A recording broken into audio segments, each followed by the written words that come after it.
It was the final match day of the CONMEBOL World Cup qualifiers, and two nations, Bolivia and Venezuela, were locked in a desperate race for the final World Cup playoff spot. For Bolivia, they sat in 8th place, needing a miracle, a win against 5-time World Cup champions Brazil, but they also needed help. Their faith rested on the result of the Venezuela versus Colombia match happening simultaneously in Maturin, Venezuela.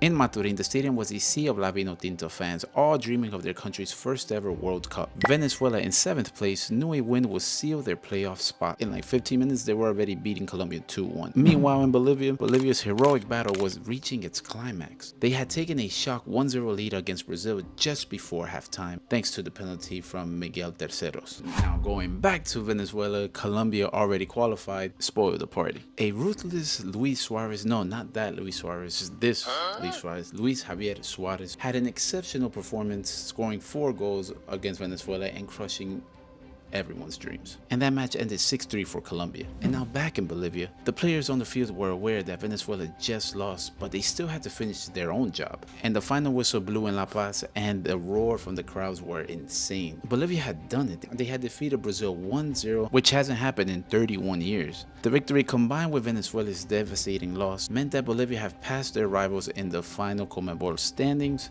which means they will be playing in the World Cup playoffs. Make sure to follow for stories like this.